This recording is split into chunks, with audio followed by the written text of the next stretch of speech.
My name's Brandon, but you can call me Big Z, and I'm here to review Suicide Squad, the latest movie from DC and Warner Brothers.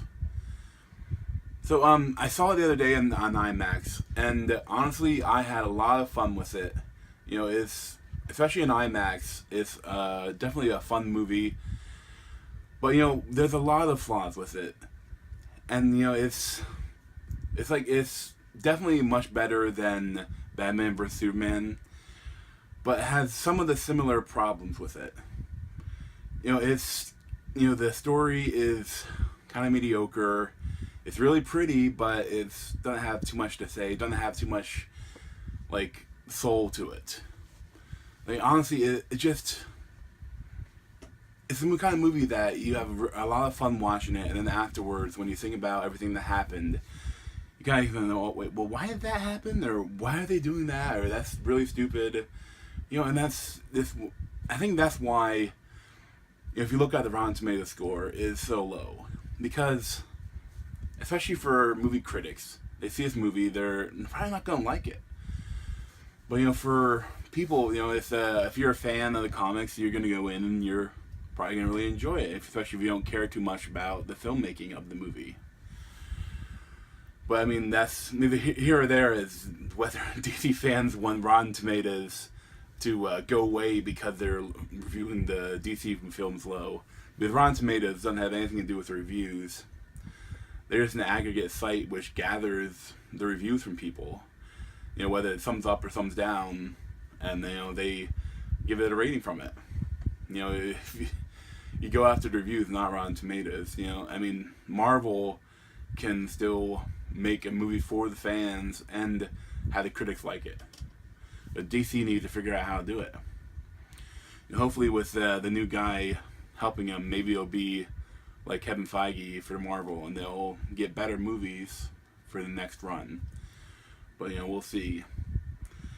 But this movie to me has a lot of influence from Guardians of the Galaxy. You can feel it throughout the whole movie. But it doesn't. It's not. It can't be as good as Guardians of the Galaxy because the creators don't have it in them. Especially with the gang of people that aren't superheroes. They aren't good, technically good guys. They're criminals. But then even more so, there's use of music in Suicide Squad. They saw what Guardians did, and they tried to imitate it. But in this movie, it felt so jarring at times. Some scenes, I mean, it was really cool with how the music played in, but other times, they're playing the song, and it's all you can hear, all you can think about is the song. And this is weird for being the movie. It's odd. And there's, when I think about what Suicide Squad could have been, or should have been, I really think that the villain in this movie, and it's a slight spoiler, but not really, but the villain is Enchantress and her brother. And why? Her brother looks horrible. The CGI is really bad. And for her, I mean, I don't know. It's just all it ends up being is one more giant beam in the center of a city that's threatening to destroy the world. It's so generic. It's such a simplistic thing for them to tackle.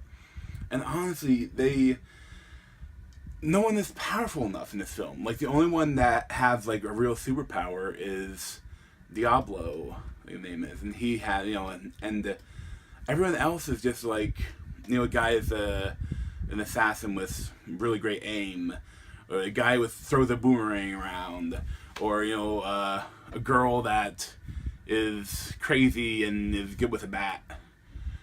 None of them are to tackle this big of an event. Especially since early in the movie they show Flash catching Boomerang, and it's if Flash sees this on TV, that this whole city being turned into monsters and this giant beam that ran ready to destroy the world, I think that he would have been there, and so would have Batman, and so would have Wonder Woman. It doesn't make sense. In the comics, the whole Suicide Squad was used more as a Suicide Squad, things that villains would do bad things, that the government wouldn't want to be known to be doing. They go in some foreign country and take out some dictator. They do something crazy, and not really go into a city and be straight up heroes. And there's a little bit like with them, different with them or what they actually in there to do. But that's all it ends up being. They have to be a hero. And, it's just an odd choice for a story. You also found that the editing to be a little sloppy, and the pacing would be the flashbacks. Like I think you have to do flashbacks to introduce these characters, but I think that it could have been done much better. Like the way they did it was just a little odd. And and in the beginning of the movie, there's so much exposition they have to get through. Like, oh, this character, here's he got, here's how he got, here's who she got. It's just a little too much. Like it kind of you jump right into it, and I'd rather have some more like a better framework to show like what happened to them or something like.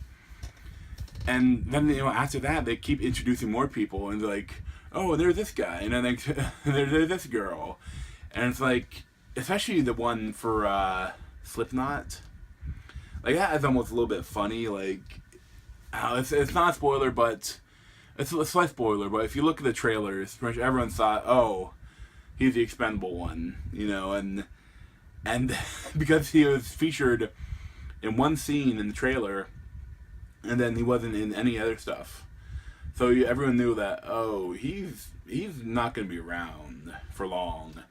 And the way they do it is kind of funny. It's like, if anyone likes Slipknot, the character, they're not going to be happy about it.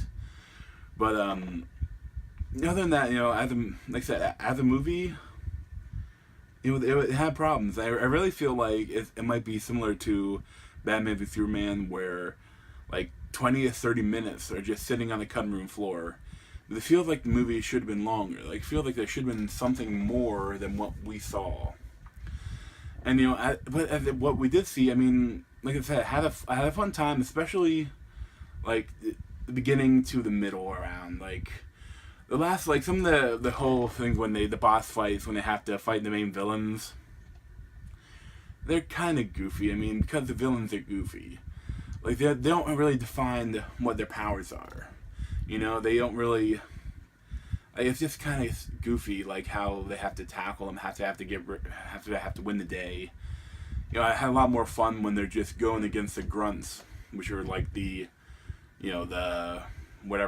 black transformed humans into gunk or whatever. Like even though that like it was kind of cannon fodder, but I mean it was fun watching them take them on, especially Deadshot. And speaking of Deadshot, he is. Like, you don't really have a defined character for who the audience is supposed to, like, root for, who that their audience is their avatar in the movie. And, the closest would be Will Smith as Deadshot and Harley Quinn, Margot Robbie as Harley Quinn. And, both of them, there should be more humanized. There should be more, like, they're the stories you hear about the most. And they're the ones that the camera always goes to for a little bit of levity or a little bit of humanity or... that's good, but I really wish there'd been more, or there'd be more characterization of the other Suicide Squad members as well. And Will Smith, he's like, one scene is almost breathtaking when he's on top of the car shooting everything, and it's especially in IMAX is amazing. But other times it seems like he's like not wearing the mask enough. It feels like, oh, this is Will Smith. We can't have him actually be Deadshot. We have to have him be Will Smith acting as playing Deadshot. So like most of the time he'd have his mask off and he'd throw it on every once in a while. And it's definitely Will Smith. He's always Will Smith. But I mean he was good in this film and I really enjoyed it. For Margot Robbie, I mean she's probably the best part of the film, especially it really represented like the comic Harley Quinn, the animated series Harley Quinn, really well. She was a lot of fun, but it was a little. Sometimes some of it was a little over the top with the whole sexualization of her character. And I mean that's what it's a lot of it in her character, but it's just some of it was a little much maybe. Like with everyone's like always like looking at her like oh, like you've seen it in the trailers in one scene, but. overall, and her story with Joker, I mean, that's one thing I almost felt like multiple movies. Like, there's a lot, like, with the Joker, from the trailers, you thought that the Joker would be more the villain. And he's not. I mean, he pops up every once in a while. But they don't, I mean, and I like the Joker because it's so tough because, Heath Ledger's Joker, you couldn't do anything like it. You had to do something completely different. So they kind of did the crime boss Joker. And, I liked him. But, some of the stuff they had, like, a lot of scenes almost looked like they were straight from a comic book. Especially one classic one with just a flash with them dancing on, and that's straight out of the comic. Like, and that, I mean, it's one part to play homage, but it's not we completely copy it, and then not even like it's not part of the movie. It's just like he's like spread out, and like they see the Joker, and it's right from the comic, and it's like that's a cool scene, and for comic book fans, like wow, that's awesome. But in the rest of the movie, he's not like that, and his Joker is just a little over the top. It's a little too like, and I liked him though. I mean. But I think it almost would have been better if they were going after Joker or something, or if instead of the witch, as Enchantress, like she wasn't that great of a villain. Like they never even said like what was her motivation or what even they were, like some interdimensionary being that like was locked away by primitive humans thousands of years ago or something. And then now she's back here and they worship machines, so we have to kill them. Build our own machine and kill them all. And it's just it's so generic. Like, the villain is so generic that I would prefer something completely different. Like, and have Enchantress be on their team instead of being away, like just doing random stuff. But overall, like seeing the movie on IMAX, I probably give it like an 8 or an 8.5 still because it's so much fun. I had a good time. But if I have a feeling that if I watch it again, like in the normal theater or at home, like it'd probably be like a 7.5. Because I think, especially with watching it multiple times, I think that a lot of the problems will become even more apparent. But it's a start on the right path for DC, hopefully. But we'll see, but so I think that's it. I recommend the movie if you're a DC fan or comic book fan. It's worth seeing, but I mean, I don't know if it's not worth getting out of the way. If you don't think you'll like it, you won't like it. But I think the way to see it would probably be in the theater. Because it's a big movie, it's a lot of fun. So I'd recommend it, but with a grain of salt. Okay, that's it. And see you next time. Maybe I'll do another review sometime.